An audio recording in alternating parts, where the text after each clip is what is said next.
speak life into my soul. And who can spin the world around and hold me ever close?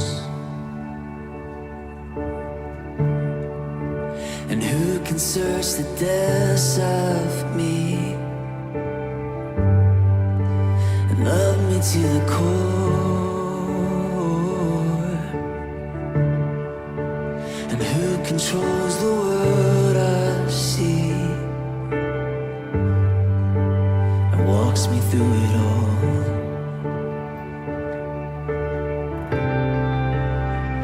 No one but you.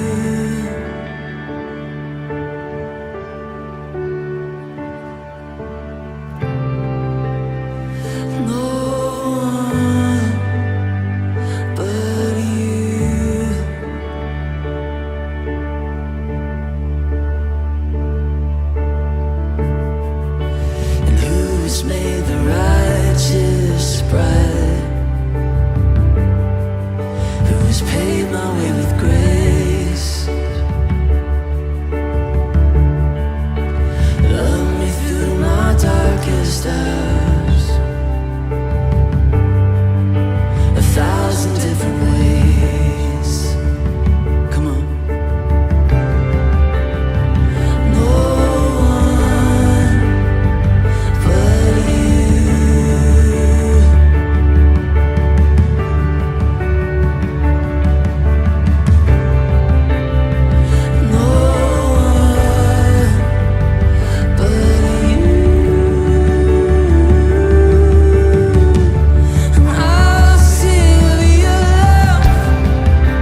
할렐루야. 5월 셋째 주일 아침입니다. 귀한 예배 함께 하신 여러분 모두를 주님의 이름으로 환영합니다.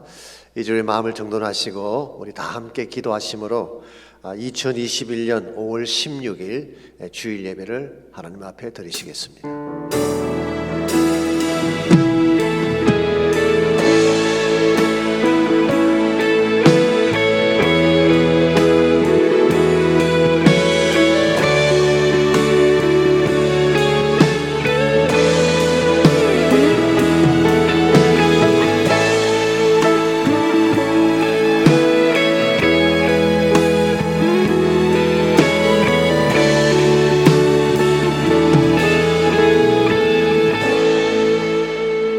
하나님이여, 주는 나의 하나님이시라. 내가 간절히 주를 찾되 물이 없어 마르고 황폐한 땅에서 내 영혼이 주를 갈망하며 내 육체가 주를 앙모하나이다. 내가 주의 권능과 영광을 보기 위하여 이와 같이 성소에서 주를 바라보았나이다. 주의 인자하심이 생명보다 나음으로 내 입술이 주를 찬양할 것이라. 이름으로 나의 평생의 주를 송축하며 주의 이름으로 말미암아 나의 손을 들리이다. 아멘. 살아계신 하나님, 이 거룩한 주일 아침 저희들을 주의 보좌 앞으로 불러주시고 하나님의 인자하심과 거룩하신 그 성품을 찬양하며 하나님께 영광 돌리게 하시니 감사합니다. 예배 가운데 임재해 주시고 사랑하는 주의 백성 한 분 한 분을 만져주시고 참된 하나님의 임재를 경험케 되는 귀한 아침 되게 하여 주옵소서. 예수님의 이름으로 기도하옵나이다. 아멘.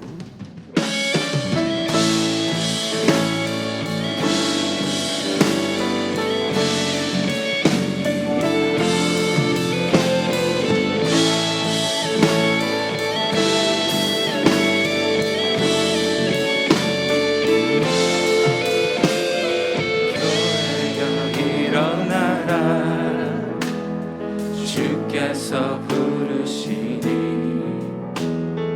두려움과 실패 내려놓고 교회여 일어나라. 교회여 일어나라. 주께서 보내시니 우릴 부르신 삶의 자리에서 교회여 세상의 빛 하나님의 편지 주의 교회 통해 세상이 주를 보리라. 일어나라. 아버지 사랑으로 아버지 능력으로 서로 비추라. 노래하라.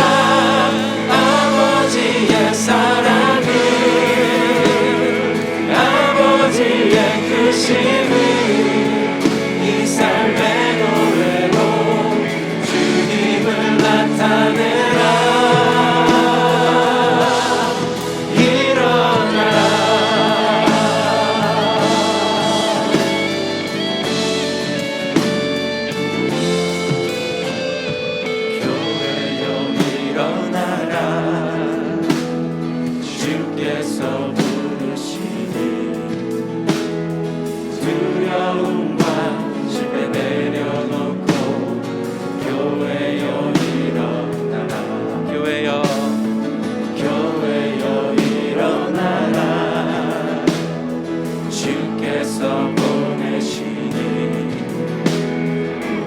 부르신 삶의 자리에서 교회여 일어나라. 우린 세상의 빛 하나님의 편지 주의 교회 통해 세상이 주를 보리라.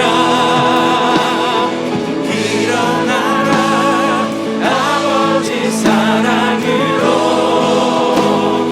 아버지 능력으로 서로 하나 되어 그 빛을 주라 노래하라 아버지의 사랑을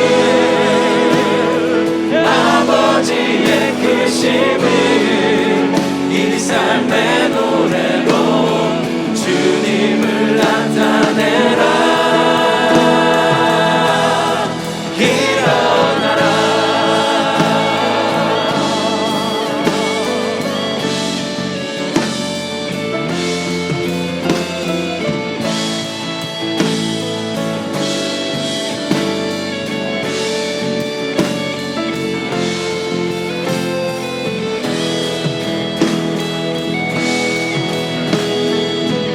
일어나라 일어나라 아버지 사랑으로 아버지 능력으로 서로 하나 되어 그 빛을 비추라 노래하라 아버지의 사랑을 아버지의 크심을 이 삶의 노래로 주님을 나타내라 일어나라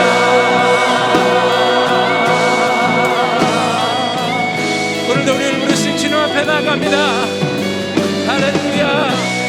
오늘 영광과 존귀를 주님 안에 서서 예배 가운데 주님 예수 우리 주님을 찬양하며 주님의 영광을 돌리기 원합니다. 아멘. 할렐루야.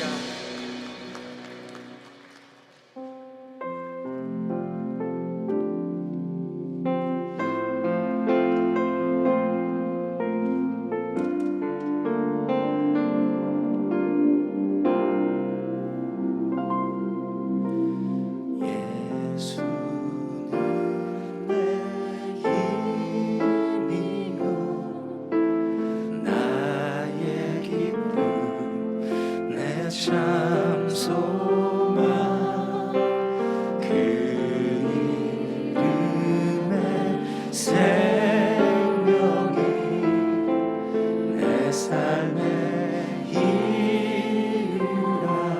다시 고백합니다. 예수는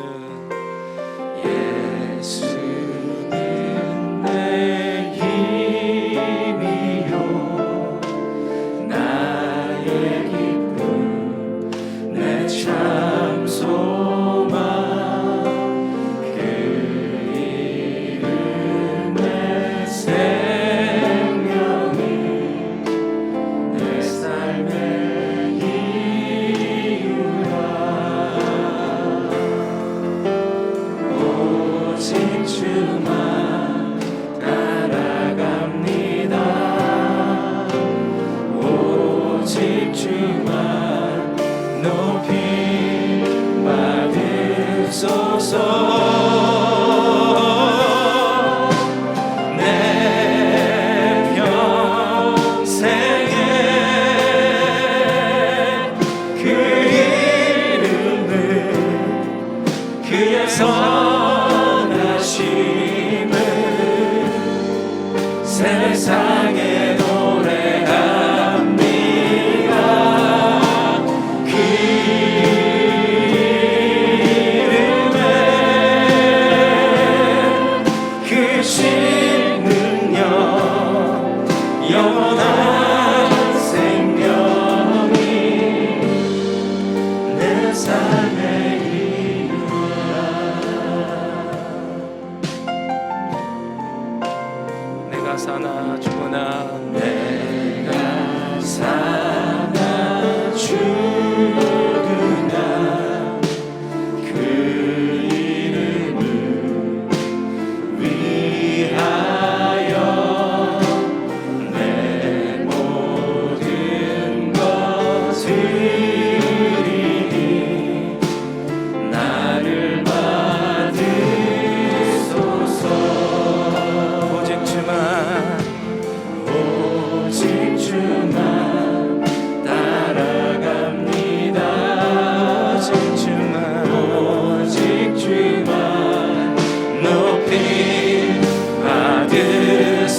내 평생에 내 평생에 그 이름을 그의 선하심을 세상에 노래합니다. 그 이름에 그 진능력 영원한 생명이 내 삶에 오직 주만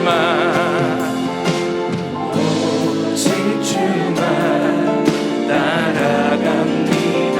오직 주만 높이 주님 예배 가운데 높이 받으소서. 내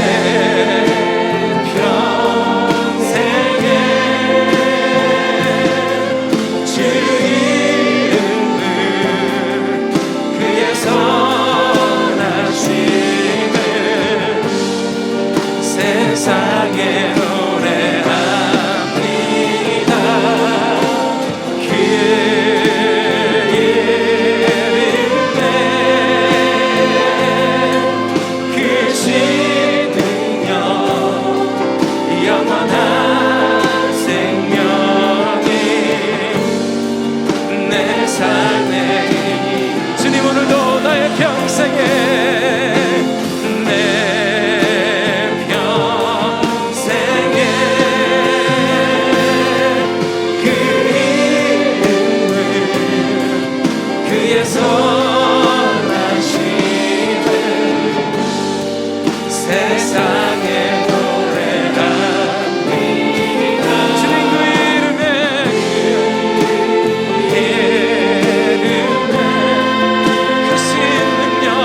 그 신능력 영원한 생명이 내 삶에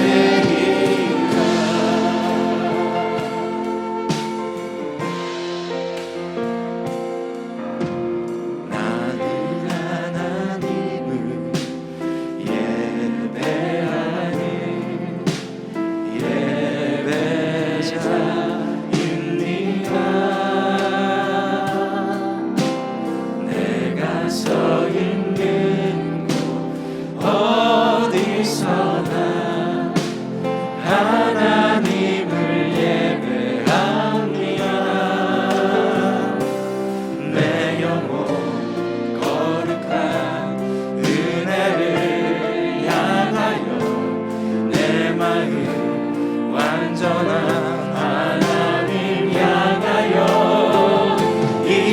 이곳에서 바로 이 시간 하나님을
사랑과 은혜가 풍성하신 하나님, 이렇게 복된 주일을 허락하셔서 주님께 찬양하며 예배드릴 수 있도록 인도하여 주심을 감사드립니다.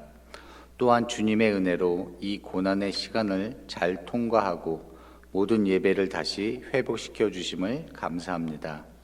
기쁜 마음으로 모여 하나님께 찬양과 영광 돌릴 수 있게 우리의 마음을 격려하여 주시고 담담케 하여 주셔서 모든 성도님들이 함께 주님의 성전에서 영광을 돌릴 수 있게 인도하여 주세요.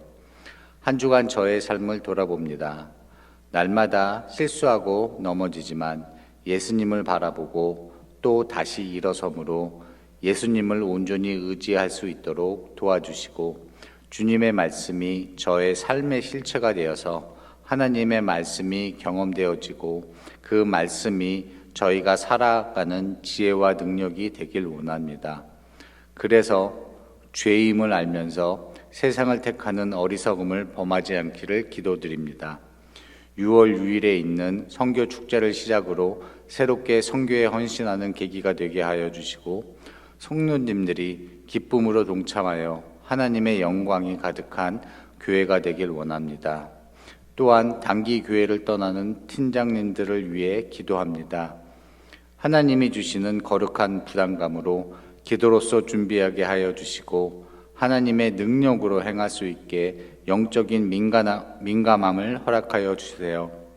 또한 많은 성도님들이 적극적으로 헌신하여 하나님이 일하심을 체험하는 선교가 되기를 기도합니다. 다음 세대를 가르치시는 사역자님들과 교사님들에게 하나님의 사랑을 부어주셔서 저희의 자녀들에게 그 사랑을 흘러갈 수 있는 통로로 사용될 수 있도록 축복하여 주세요. 이 시간 3부 예배 부흥을 위해 기도합니다. 이 예배를 통해 저희 모두가 말씀으로 무장되어 영적인 회복과 부흥이 일어나 지역사회의 영적인 구심점으로 삼아주시고 크리스천으로서 나아갈 바를 알려주는 세상의 빛과 소금의 역할을 감당할 수 있는 교회로 쓰임받길 원합니다. 또 저희 모두가 자원하는 마음으로 사역할 수 있게 그 마음을 주관하시고 섬김을 받은 지체가 아닌 섬김의 기쁨을 아는 하나님을 사랑해서 헌신하는 저희 모두가 되어지게 기도합니다. 하나님, 저희 교회를 위해 세워주신 박성근 목사님을 축복하며 기도합니다. 성령 충만함으로 기름 부어주시고 진리의 말씀을 담대히 선포할 때 하나님의 능력이 나타나게 해주시고 하나님의 비전을 잘 감당할 수 있게 지치지 않는 새 힘을 공급해 주세요. 지존하신 하나님께 모든 영광과 존귀를 드립니다. 살아계신 예수님 이름으로 기도합니다. 아멘.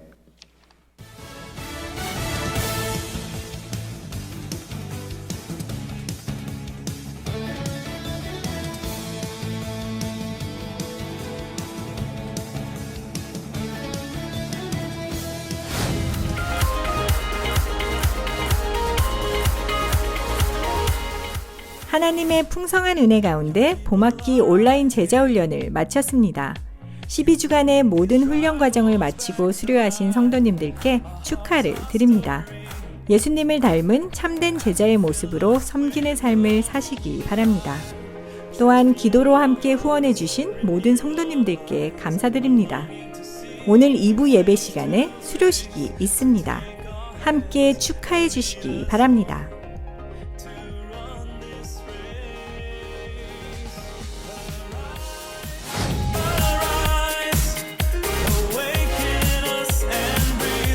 (2021년) 여름 단기 선교는 선교 축제 전까지 신청을 받습니다. 현관에 있는 안내석에서 자세한 설명을 들으시고 등록을 마쳐주시기 바랍니다. 각 선교팀들은 선교 축제를 위한 선교팀 소개 게시판을 준비해 주시기 바랍니다.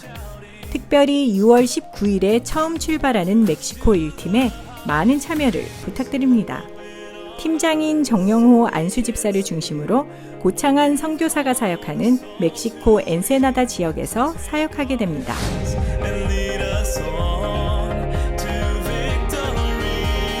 주일 예배 영상 및 음향 사역에 함께 섬기실 분들을 모집합니다. 전문적인 지식이 없어도 예배 사역에 섬기고자 하는 마음이 있으신 분이라면 누구든지 함께 하실 수 있습니다. 모집 분야는 카메라, 영상 자막 및 음향 장비 운영입니다. 관심 있는 성도님들의 많은 참여를 부탁드립니다. 주님 안에서 행복한 한 주 보내시길 바랍니다.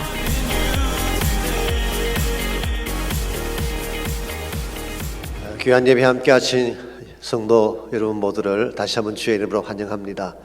오늘 또 많은 새로운 분들이 나오셨고 또 새롭게 이렇게 반갑게 인사하는 많은 성도들이 계십니다. 계속 여러분들 힘든 가운데 계시지만 예배를 향해 나오시기를 바라고 또 예배를 향한 축복이 있기를 바랍니다.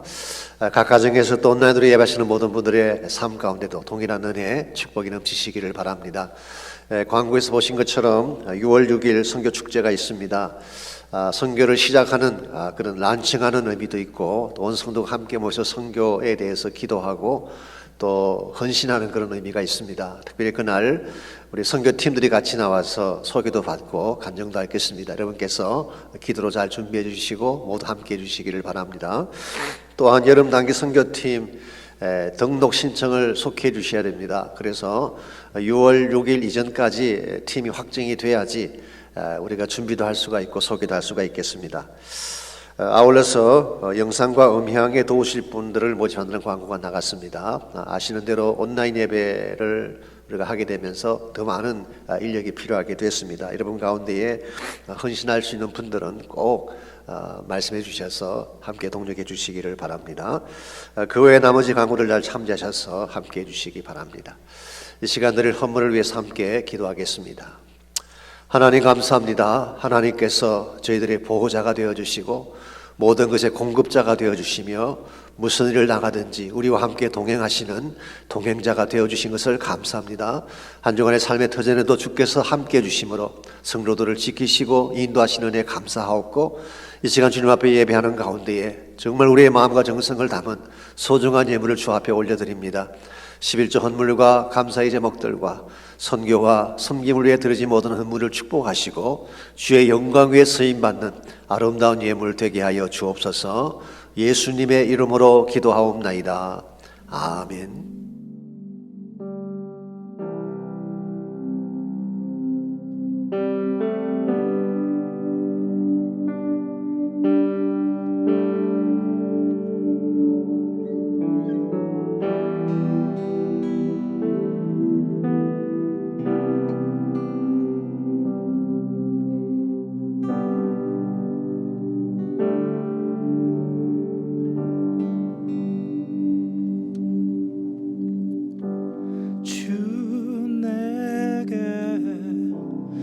복 주사 너를 지키시며 은혜 베푸시네 주의 얼굴 널 향하사 평안 주네.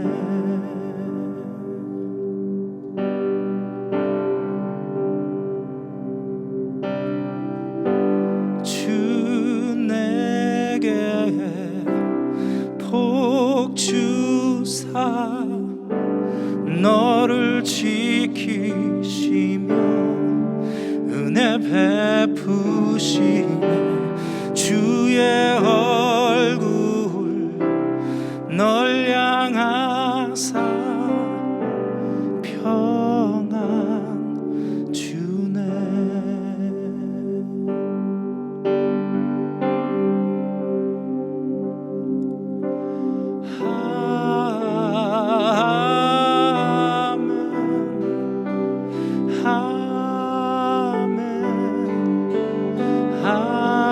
아멘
성경 고르기가 필요합니다.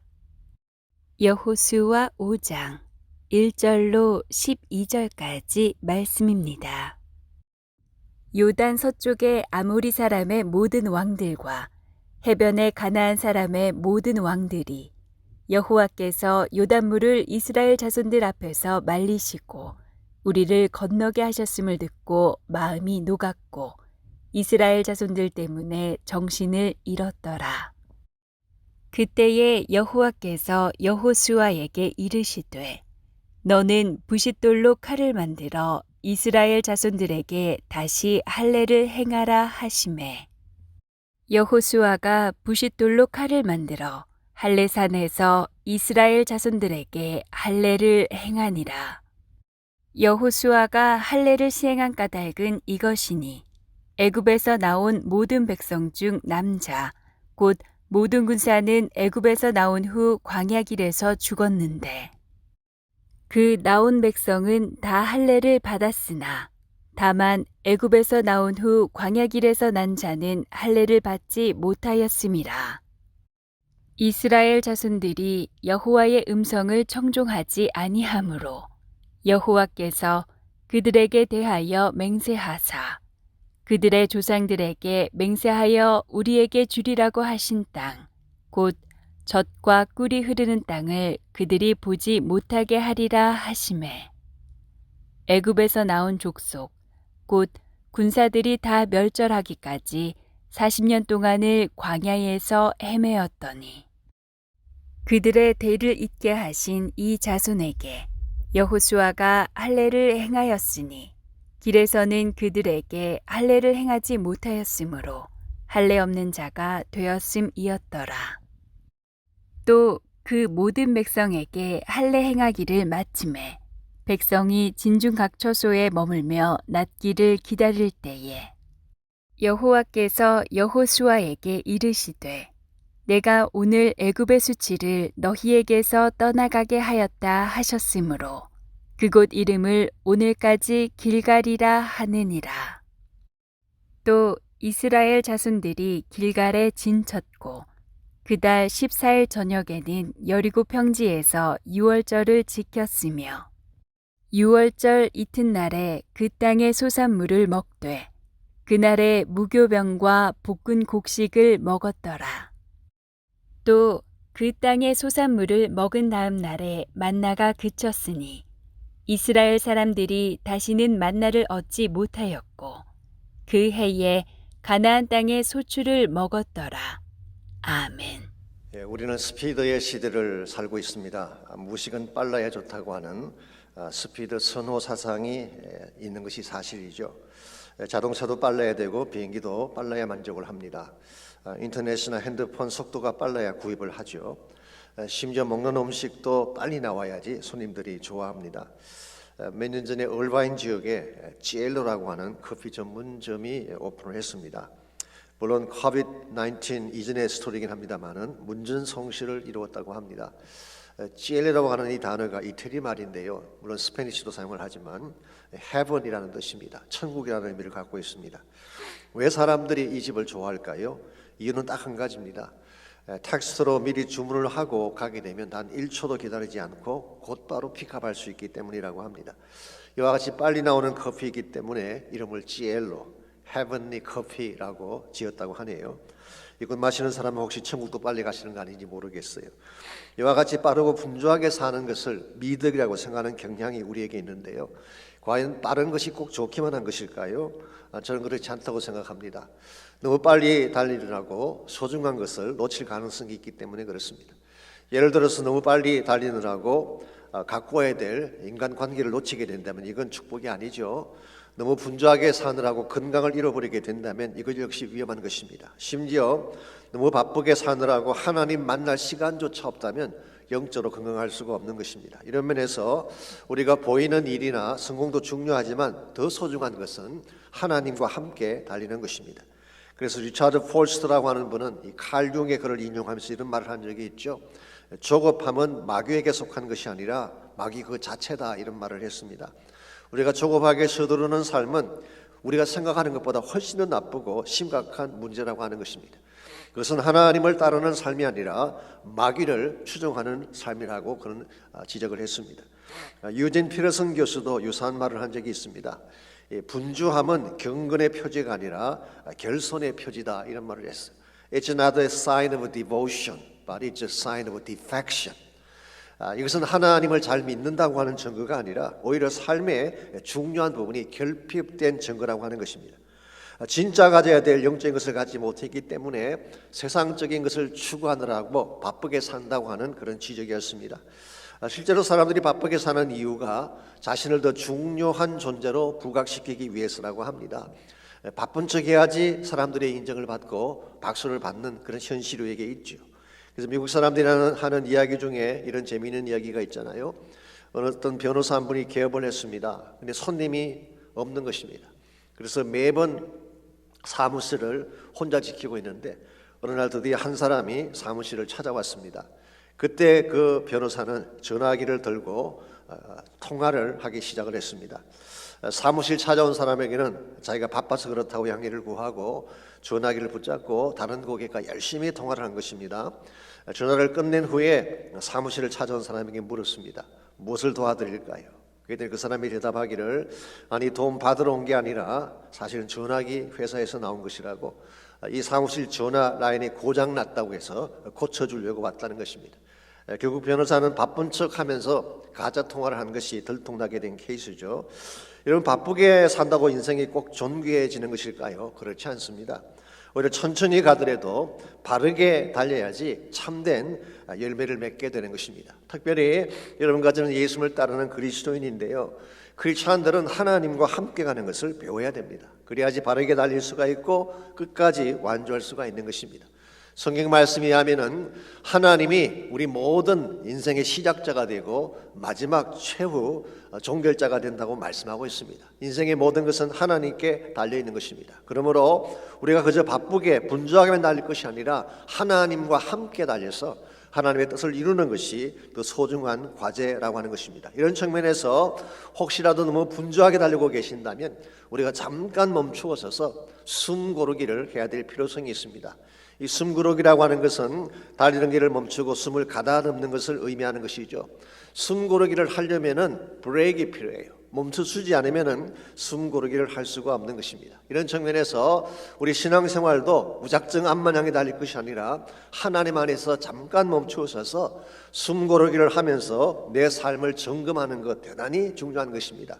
내가 바르게 달리고 있는지, 하나님과 함께 달리고 있는지, 바른 목적을 향해 달리고 있는지를 잘 점검하고 그리고 출발을 해야지 우리 인생 여정이 더 건강하게 되는 것입니다. 이런 측면에서 우리의 삶을 잠깐 멈추어 서서 정말 우리 인생에서 점검해야 될 소중한 점검이 무엇인가를 확인하고 달려가는 것은 참으로 중요합니다.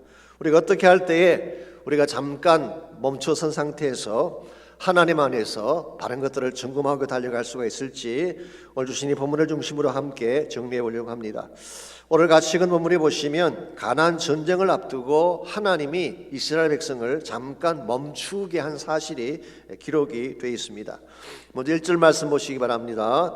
요단 서쪽의 아모리 사람의 모든 왕들과 해변의 가나안 사람의 모든 왕들이 여호와께서 요단 물을 이스라엘 자손들 앞에서 말리시고 우리를 건너게 하셨음을 듣고 마음이 녹았고 이스라엘 자손들 때문에 정신을 잃었다고 했습니다. 여기 아모리 사람의 모든 왕들, 가나안 사람의 왕들이라고 하는 표현은 요단 서편에 살고 있는 모든 가나안 족속을 대표하는 왕을 말하는 것입니다.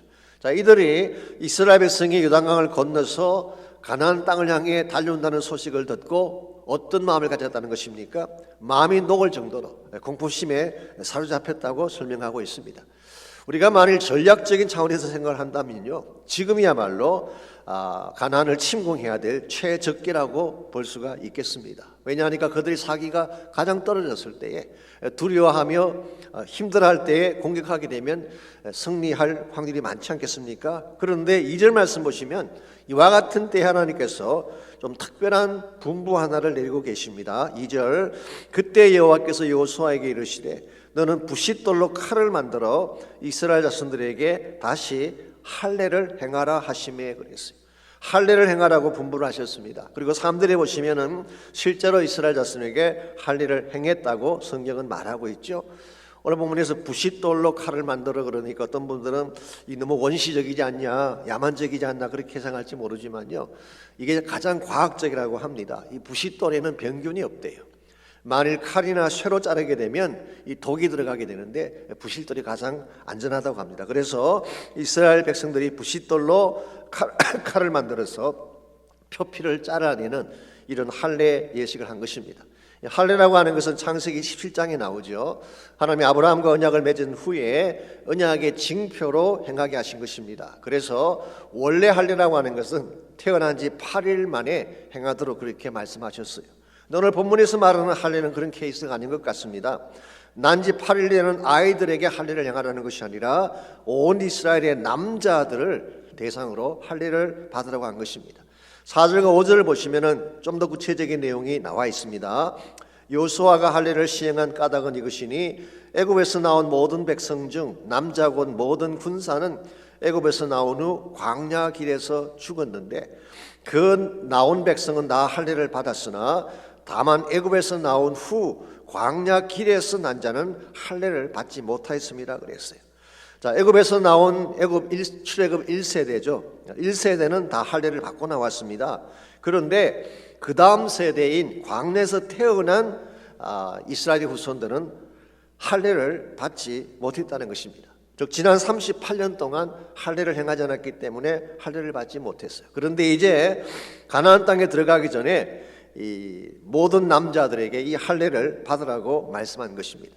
제가 성경 주석을 찾아봤더니요, 이때 할례 받을 대상이 한 70만 명 정도였다고 합니다. 쉽게 말하면은 군사로 나갈 대다수의 남자가 다 해당된다고 말할 수가 있죠. 자, 지금 전쟁을 앞두고 이스라엘 남자들이 할례를 받게 되면 어떤 현상이 벌어질까요? 아무것도 할 수가 없는 것입니다. 이 상처 부위가 나을 때까지는 최소한 사나흘 이상, 길게는 일주일까지 집안에 그냥 머물러서 아무것도 할 수 없는 상태가 되는 것입니다. 자, 하나님께서 이 전쟁이 시급한 이 시점에서 왜 이런 명령을 내리셨을까요? 쉽게 말하면은 가는 길 멈추어라고 말이에요.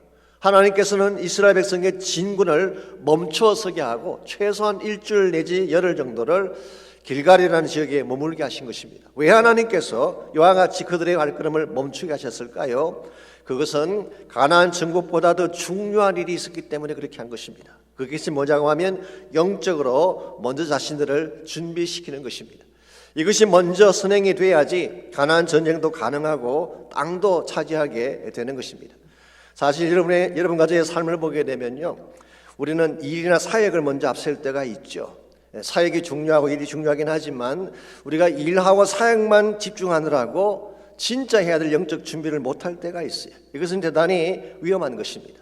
하나님은 우리가 일하는 것도 중요하게 생각하지만 일하기 전에 먼저 하나님 앞에 바로 서는 것을 더 중요하게 생각하세요. 그래서 우리가 앞에 주어진 사역이나 일이 크면 클수록 멈추어 서서 영적 숨 고르기를 하는 것, 하나님 안에서 나를 점검하고 하나님과의 관계도 점검하고 또 하나님께서 주시는 능력도 체험받는 이 시간이 꼭 필요한 것입니다. 신약 성경에 보시게 되면 예수님께서 복음 운동을 시작하기 전에 제자들에게 먼저 영적 준비를 시킨 그 사실이 기록되어 있습니다. 마태복음 28장 18절에서 20절을 보시면 예수님께서 지상 명령을 내리셨죠. 가서 모든 족속에게 복음을 전하고 그들을 제자 삼으라고는 분부를 내렸습니다. 한마디로 요약하면 가라는 거예요. Go라고 말씀하셨어요. 그랬는데 누가복음 24장 49절에 보시면은 예수님께서 이 성에 머물라고 말씀하셨어요. 스탑하라고 말씀하신 것입니다. 마태복음에서는 고라고 말씀하셨는데 누가복음 24장에서는 멈추라고 말씀을 하셨죠. 얼핏 보게 되면 모순처럼 보입니다만은 이것은 굉장히 중요한 것입니다. 너희들이 가기는 가야 되는데 가기 전에 멈추어 서서 준비해야 될 것이 있다, 그 뜻이에요. 그래서 제자들은 예루살렘을 떠나지 않고 한 장소에 모여서 열흘 동안을 무엇을 했나요? 기도만 했습니다. 그 장소가 마가 요한의 다락방이었죠. 그들이 예수님의 분부, 멈추어라는 이 분부를 듣고 그들은 열흘 동안을 오직 기도만 했습니다. 그 결과 오순절날 성령께서 임하시죠. 기도하고 성령 받은 후에 그 다음에 복음운동이 시작되게 한 거예요. 근데 만일의 경우에 제자들이 go라고 하는 말씀만 듣고 그냥 뛰어나갔더라면 대단히 위험할 뻔했습니다. 하나님의 분부도 수행하지 못할 뿐만 아니라 정말 그 험악한 환경 가운데서 그들의 모든 시도는 실패하고 끝날 가능성이 많습니다. 그러나 멈추라고 할 때 멈추고 가라고 할 때 가는 지혜가 있었기 때문에 참된 복음의 부흥운동이 일어난 것입니다. 그래서 어떤 분은 이렇게 말씀하는 분도 계십니다. 하나님을 잘 따르려면 고스톱을 잘해야 된다. 갈 때 가고 멈출 때 멈춰야 된다 그런 말씀하시는데요. 여러분과 제가 일도 중요하지만 사역도 중요하지만 이 영성을 준비하는 것이 더 중요하다는 사실을 꼭 기억하셔야 돼요. 요즘은 저희 교회에 그런 분이 안 계십니다만은 예전에 보면은 가끔 주일날 오셔서 예배는 안 드리고 봉사만 하는 분들이 계셨어요. 여러분께서 주일날 교회 나오는 이유가 봉사하기 위해서인가요? 일하기 위해서인가요? 그렇다면 대단히 위험합니다. 주일날 주예전에 나오는 가장 중요한 이유는 예배하기 위해서, 하나님 만나기 위해서 나오는 것입니다. 저는 봉사가 필요 없다는 뜻이 아닙니다. 성김이 필요한 것입니다. 그러나 만일 여러분들이 예배나 기도를 스킵하면서까지 봉사한다면 이건 대단히 위험한 것입니다. 오래가지 못하는 것입니다. 일반적으로 하나님에 대한 예배가 소홀히 되고 기도가 없는 가운데 일만 하면요, 번아웃 되는 일들이 많아요. 그래서 시험에 다 드는 것입니다. 하나님과의 관계가 분명하지 않는 가운데서 일만 하게 되면 우리 영적 삶이 무너지게 되는 것이죠. 이런 의미에서 여러분과 제가 가던 길을 잠깐 멈추어 서서 하나님 안에서 우리 자신을 점검하는 것 참으로 중요한 것입니다. 그래야지 달려갈 길을 포기하지 않고 끝까지 달려갈 수가 있고 무엇보다도 바르게 달려갈 수가 있는 것입니다. 이런 측면에서 우리 인생 여정을 바르게 끝까지 잘 달리려면 무엇을 점검을 해야 될까요? 오늘 본문에 보시게 되면 이스라엘 백성이 길갈에 멈추어 서서 점검했던 세 가지 중요한 목록이 나옵니다. 이것을 하나씩 하나씩 살펴보게 되면 우리 크리스찬 여정에 있어서 꼭 준비해야 될 세 가지 점검을 확인할 수가 있게 됩니다. 첫 번째로 크리스찬 여정을 바르게 달려가시려면 영적 정체성을 점검해야 됩니다. 내가 하나님 안에서 누구인가, 하나님과의 관계가 무엇인가를 먼저 체크를 해야 된다는 것입니다. 자, 앞에서 말씀을 드린 것처럼 할례라고 하는 것은 언약의 징표이죠. 그러므로 아브라함의 후손들은 다 할례를 받아야 됩니다. 이 할례가 바로 내가 아브라함의 후손이다, 즉 언약의 백성이다라고 하는 징표이기 때문에 이런 면에서 이 할례는 일종의 아이덴티티, 영적인 아이디라 그렇게 말할 수가 있습니다. 그래서 할례를 받아야지 하나님의 언약의 백성인 것이 확정이 되고 또 아브라함의 유산을 물려받은 자로 확정이 되는 것입니다. 그랬는데요, 오늘 성경 말씀에 보니까 이스라엘 백성들이 광야 길을 걷는 38년 동안 할례를 받지 못했다고 오늘 성경 기록하고 있습니다. 약 40년 동안을 할례가 행해지지 않았어요. 이유가 무엇일까요?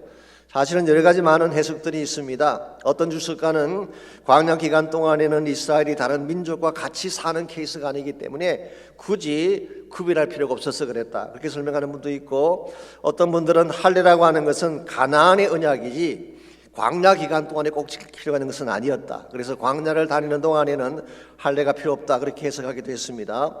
매스 헨리 같은 주석가는 광야 기간 동안에는 계속 이동을 해야 되기 때문에 할례를 받을 수 없었다, 그렇게 설명하기도 하셨어요. 어느 정도 일리가 다 있긴 합니다. 그러나 제 개인적으로 그런 이유 하나 때문에 38년 동안 할례를 행하지 못했다, 이건 조금 맥센스하지가 않는 것 같습니다. 그래서 6절을 보시면은 보다 더 근본적인 이유가 있는 것 같습니다. 6절, 이스라엘 자손들이 여호와의 음성을 청종하지 아니함으로 그랬어요.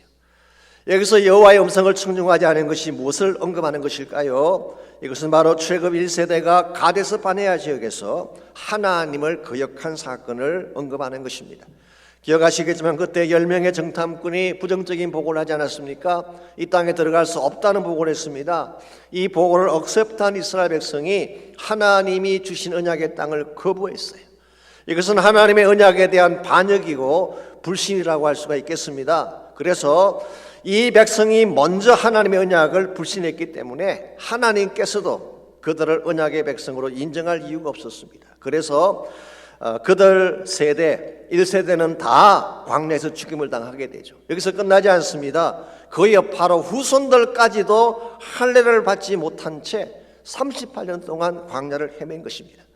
실제를 보시면은 이와 같이 할례를 받지 못한 상태에서 광야 길을 간 것이 무엇을 의미하는지를 좀 더 구체적으로 설명하고 있습니다.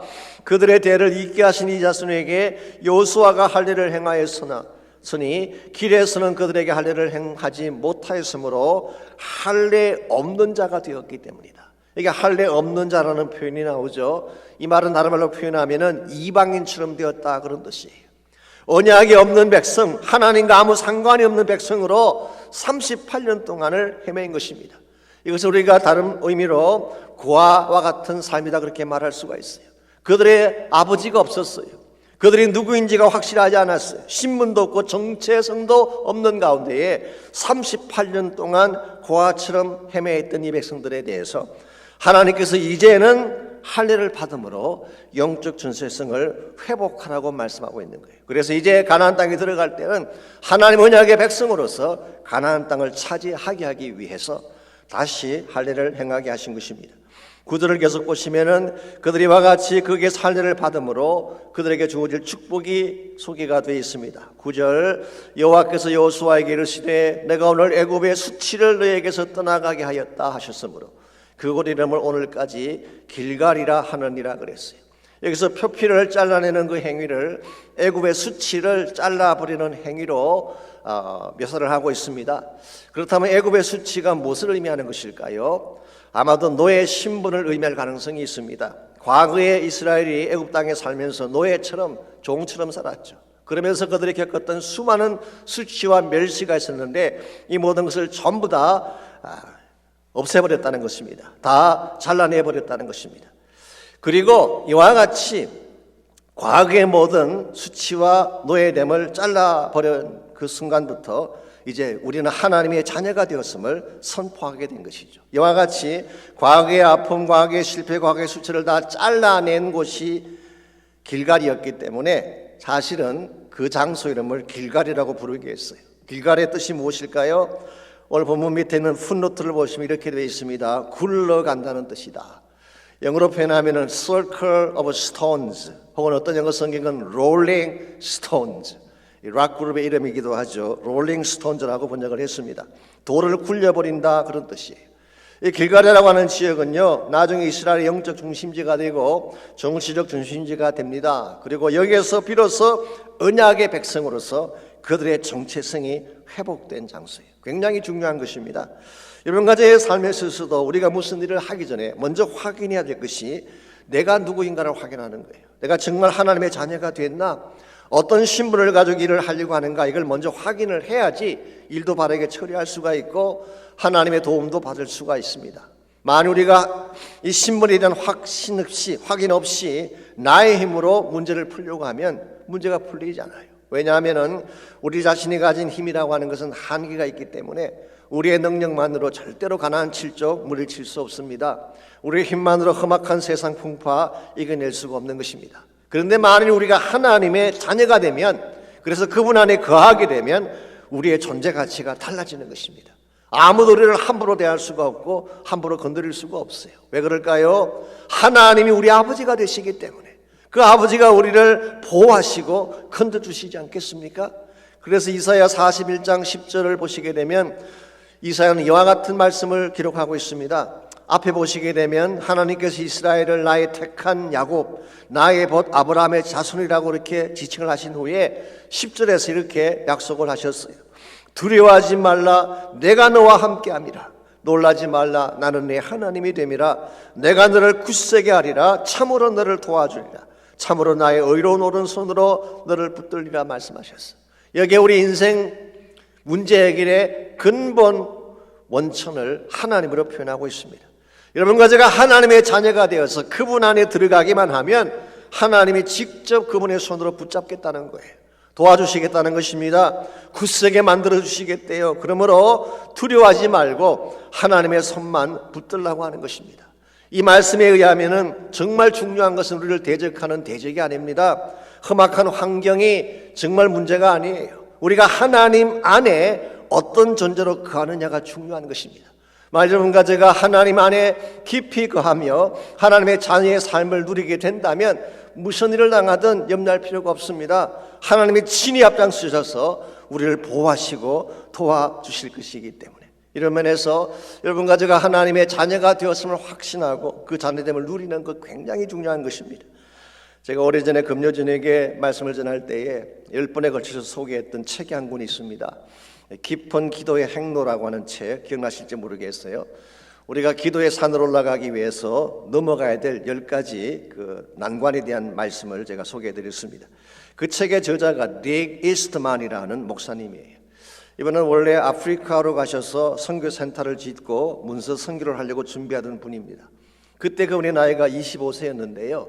어느 날 목이 안 좋아서 병원에 갔더니 후두에 종기가 났다는 진단을 받게 됩니다. 목사는 목을 쓰는 사람이잖아요. 근데 목에 정량이 생기니까 설교도 할 수가 없고 말도 제대로 할 수가 없습니다. 병은 점점 악화되어 가는데 의사는 더 이상 치료 방법이 없다고 선포를 합니다. 이렇게 되니까 아프리카 선교는 고사하고 목회조차 할 수 없는 처지가 된 것입니다. 그때 닉 에스트만 목사가 할 수 있는 일이 한 가지밖에 없었대요. 골방에 들어가서 하나님 만나는 거예요.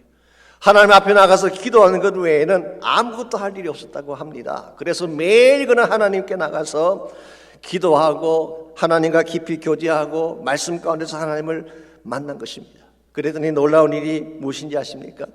예전에 몰랐던 기도의 맛을 깨닫게 됐어요.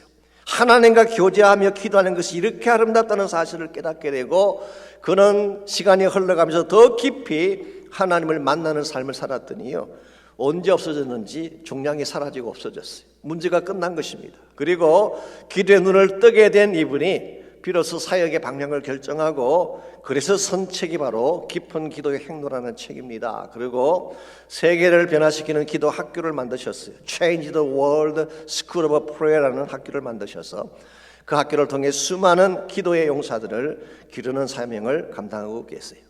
사랑하는 성도 여러분, 인생이 어려울수록 문제가 우리를 힘들게 만들수록 일에 매달리면 안 됩니다. 하나님을 바라보시기 바랍니다.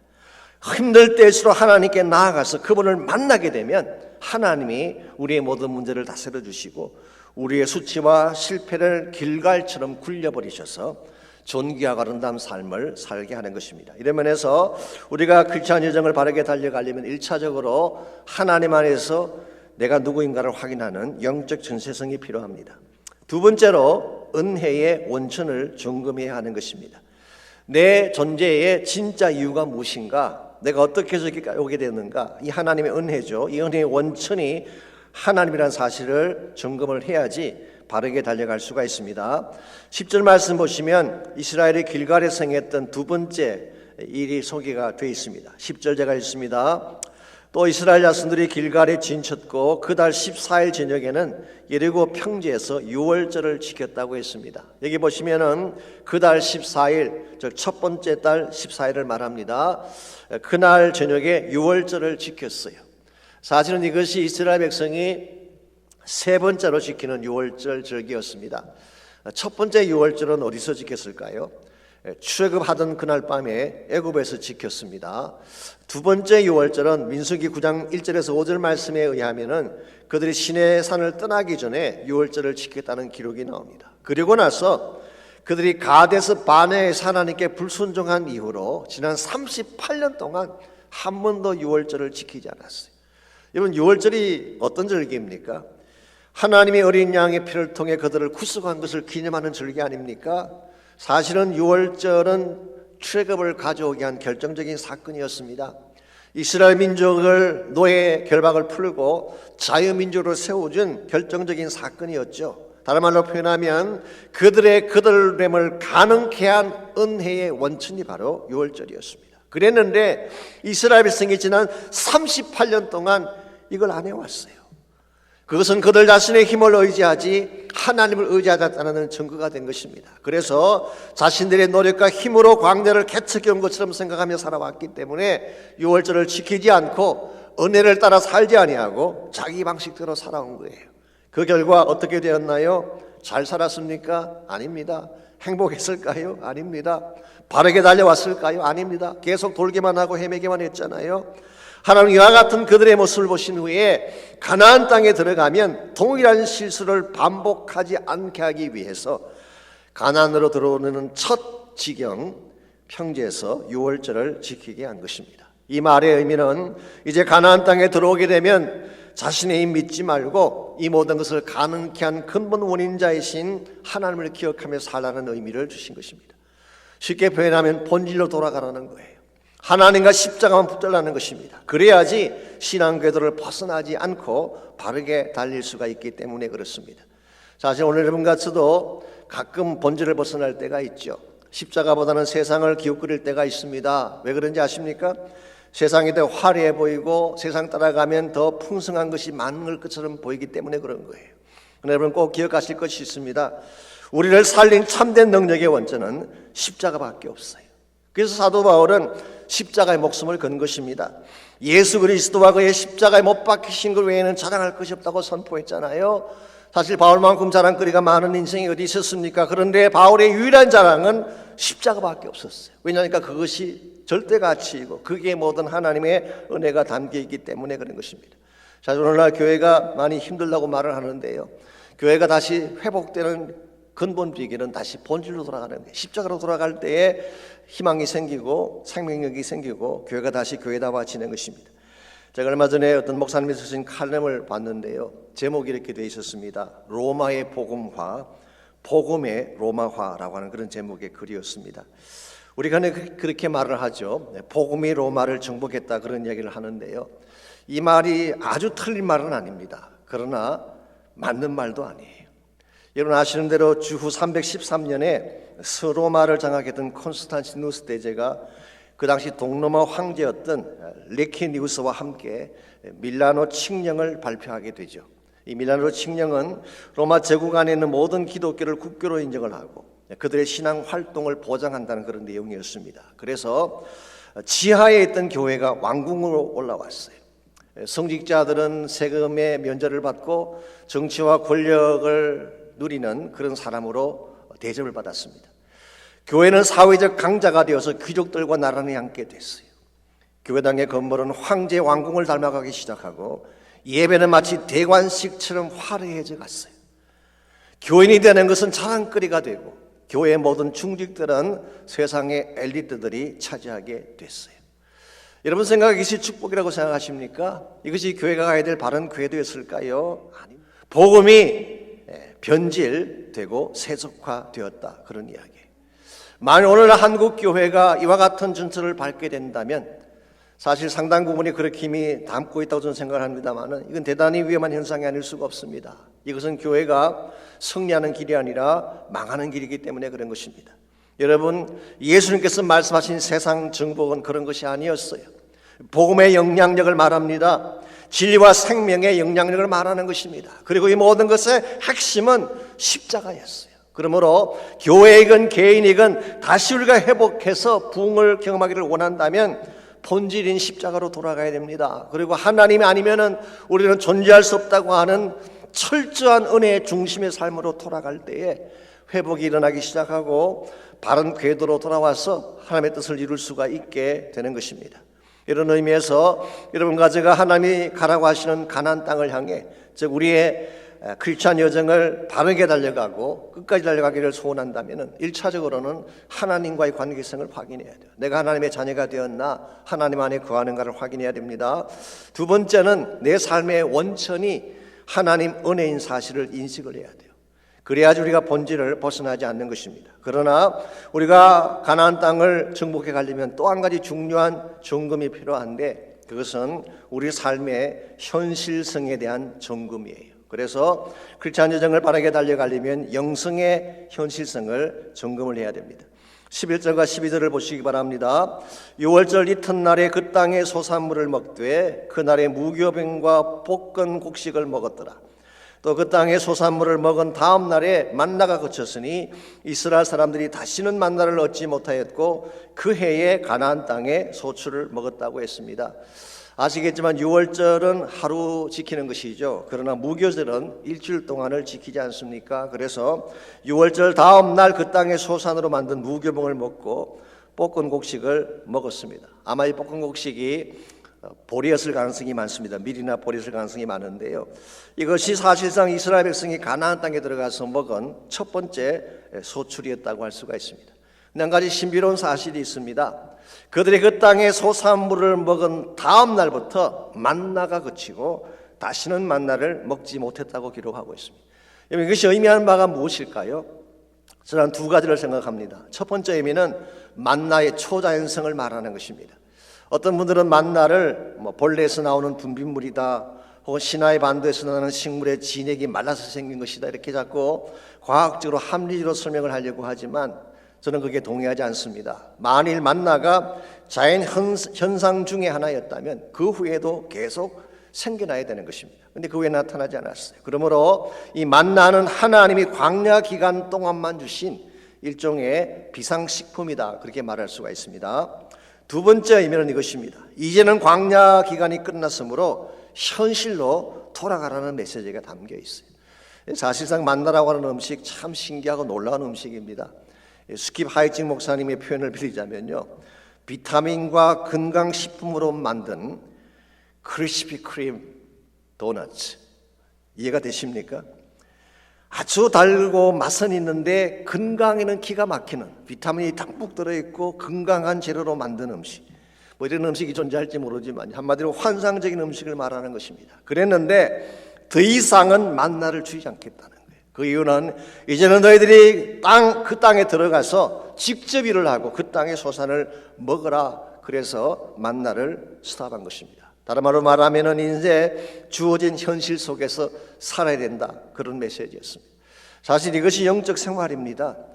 흔히 영적 생활을 산 위에서 기도만 하고 황홀경 속에 사는 것이라고 생각하는 분들이 있는데요, 잘못된 인식입니다.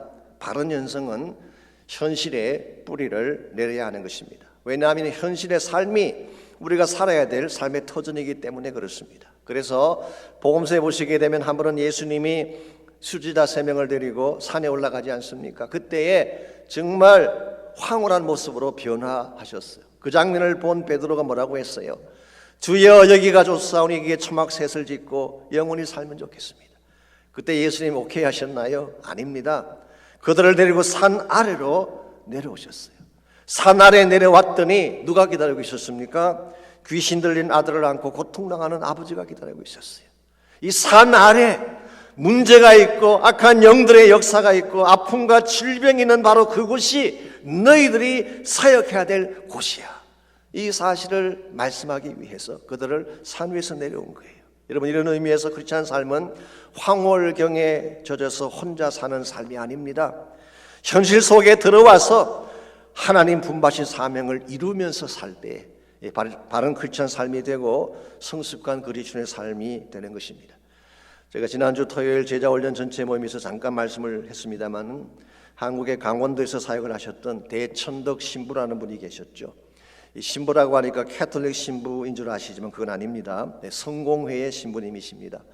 원래 프린스턴에서 신학을 공부하셨고 장로교에서 사역하시던 분인데 나중에 성공회의 신부가 되셨습니다. 이번에 미국 이름이 R.A. 토리 3세입니다. R.A. 토리 1세가 누군지 아세요? R.A. 토리 1세가 그 유명한 무디와 함께 동력을 하면서 이 바이올라 대학을 세웠던 분이에요. 굉장히 유명한 분이시죠. 그리고 이분의 아버지가 중국의 선교사였는데 중국에서 대천덕 신부님을 낳으셨어요. 그래서 나중에 이분이 한국에 오셔서 예수원을 만들고 평생 사명을 하시다가 천국을 가셨습니다. 이 대천덕 신부님 이런 말씀을 하셨습니다. 공산주의자들은 종교를 아편이라고 하는데 기독교는 아편이 아니다. 아니, 기독교는 아편이 되어서는 절대로 안 된다, 이런 말씀하셨어요. 그건 대단히 중요한 지적을 한 것이라고 봅니다. 아편이 어떤 역할을 하나요? 아편이라고 하는 것은 잠깐 고통을 잊게 해주는 것입니다. 기분을 황홀하게, 기분을 좋게 만드는 것이 아편이에요. 그러나 기분은 좋게 만들지만 실제로는 사람을 죽이는 것이 아편이죠. 그러나 기독교는 아편이 아닙니다. 생명을 살리는 종교이기 때문에. 그리고 기독교는 아편이 되어서는 절대로 안 되는 것입니다. 왜냐하면 그것은 예수님의 가르침과 정반대이기 때문에 그렇습니다. 예수님이 여러분과 저를 부르신 것은 단순히 편안하고 기분 좋게 살라고 부르신 것이 아니에요. 진리를 따라 살라고 부르셨습니다. 십자가 지라고 부르신 거예요. 그러므로 여러분과 제가 진실로 참 예수의 제자가 되어서 남은 생애를 바르게 가기를 원한다면 현실 속으로 뛰어들어가서 우리 역할을 해야 되는 것입니다. 빛이 되어야 합니다. 소금이 되어야 하는 것입니다. 그래서 하나님이 약속하신 아름다운 복음의 열매들을 실제 현실 가운데서 맺어가기 시작할 때에 하나님 나라의 비전이 이루어지게 되고 하나님의 영광을 받게 되는 것입니다. 사랑하는 성도 여러분, 크리스찬 삶은 약속의 땅을 향해 전진해가는 긴 여정이라고 할 수가 있습니다. 그러나 여러분, 절대로 무작정 달리면 안 됩니다. 그리고 바쁘게만 달려가도 안 됩니다. 잠깐 멈추어 서서 하나님 안에서 점검할 것을 점검하고 받을 것을 받고 새로운 힘을 가지고 달려가는 숨 고르기의 시간이 꼭 필요한 것입니다. 한국의 어떤 시인 한 분이 쓴 시에 보게 되면 이런 문구가 나오잖아요. 올라갈 때 보지 못한 꽃, 내려올 때 보았네. 그런 문구가 있습니다. 무슨 뜻인가요? 우리가 산의 정상을 향해 올라갈 때는 꽃이 보이지 않아요. 인생의 진짜 소중한 것을 볼 수 없다는 것입니다. 그런데 인생의 모든 것을 다 내려놓고 산을 내려올 때 비로소 인생의 소중한 것을 보게 된다. 그런 의미였어요. 혹시 여러분 가운데에 앞을 향해 너무 분주히 달려가느라고 진짜 보아야 될 소중한 것을 놓치는 분이 계시지 않나요? 여러분, 빨리 달려가기 전에 먼저 하나님과의 관계를 점검하시기를 바랍니다. 내가 너무 바빠서 예배를 드릴 수 없다면 something's wrong, 잘못된 것입니다. 내가 분주해서 기도의 골방에 들어갈 수 없다면 잘못된 거예요. 정말 내 인생의 가장 최고의 우선순위는 하나님과의 만남이에요. 그분의 사랑을 느껴야 됩니다. 그분의 은혜 속에 거해야 됩니다. 그리고 그분 자체를 누리는 삶을 살아가게 될 때에 여러분의 인생은 더 아름답게 변하게 되고 극대화되어져서 주의 뜻을 향해 살 수가 있는 것입니다. 뿐만 아니라 혹시 여러분들이 너무 빠르게 분주하게 달리느라고 사랑하는 사람들을 잊어버린 채 달리고 있지 않나요? 여러분, 일이나 성공보다 더 중요한 것이 가족입니다. 여러분, 아무리 바쁘더라도 멈추어 서서 그들과 시간을 가지시기를 바랍니다. 자녀들과 대화를 하시고 부부간에 서로 만나시고 대화하며 격려하며 안아주는 시간이 필요해요. 한번 지나간 시간은 되돌릴 수 없습니다. 그러므로 더 늦기 전에 하나님께로 돌아와서 하나님을 깊이 만나시고 더 늦기 전에 사랑하는 사람들을 만나셔서 그들과 함께 교제하고 동력하는 중에 여러분의 남은 생에 더 아름답게 살 수 있기를 바랍니다. 우리가 달려갈 길 멀기도 하고 험악하기도 하겠지만 하나님과 함께 달려간다면 더 힘차게 달려갈 수가 있고 바르게 달려갈 수가 있고 아름답게 달려갈 수가 있습니다. 여러분, 한 분 한 분이 하나님 안에서 바른 인생 여정을 달려감으로써 여러분의 생애 자체가 하나님께 영광이 되고 하나님 기뻐하시는 많은 열매를 맺는 축복이 있기를 주의 이름으로 축원드립니다. 기도하겠습니다.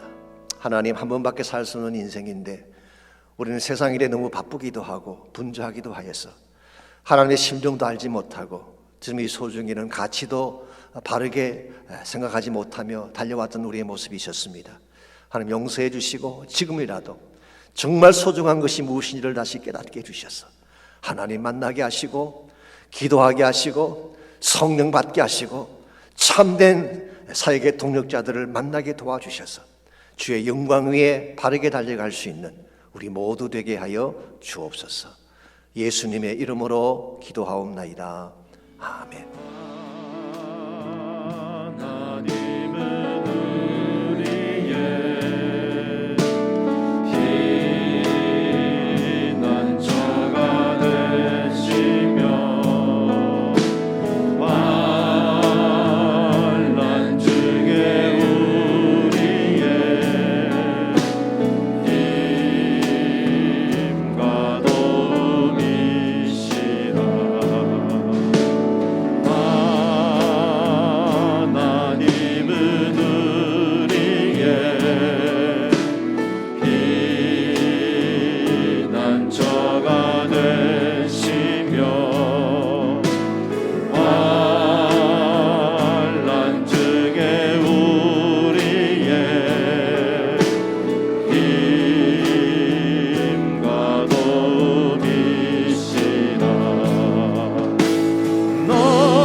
측에 우리의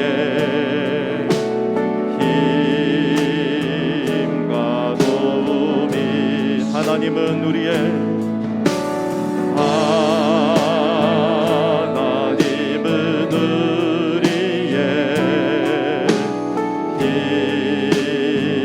피난처가 되시며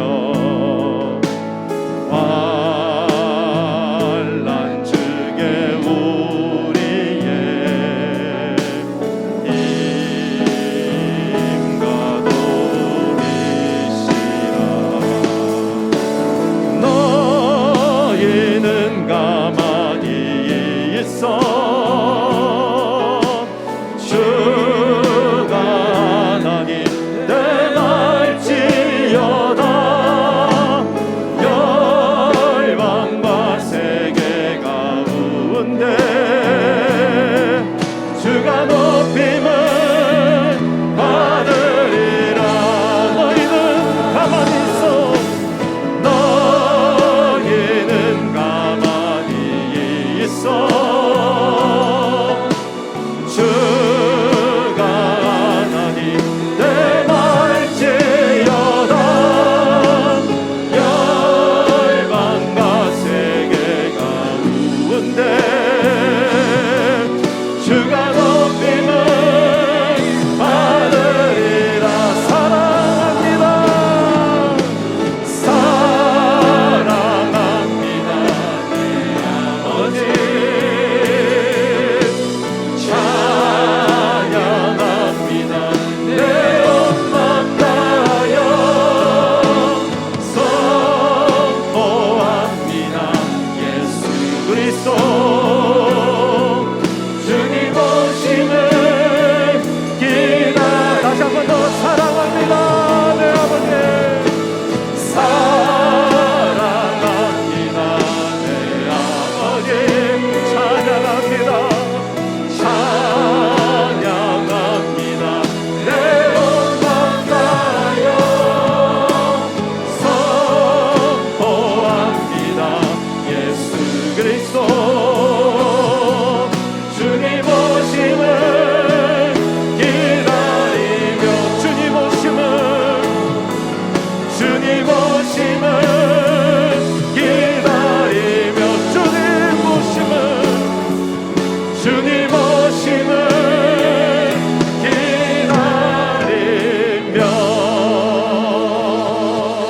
기다리며.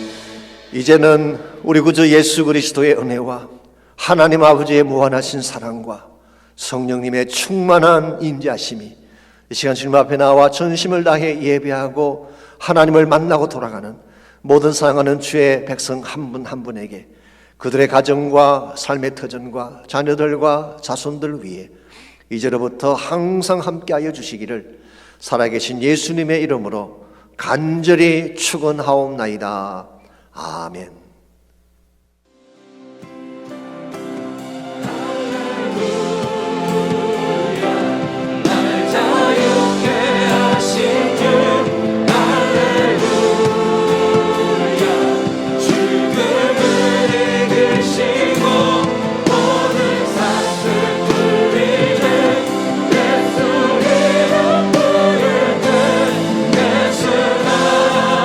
예수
보석보다 귀하다.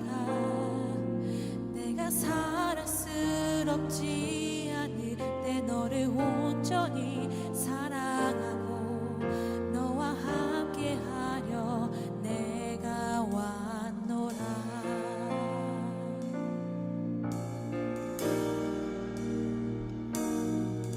주의 사랑, 이 사랑은 결코 변치 않아. 모든 계절 돌보시네.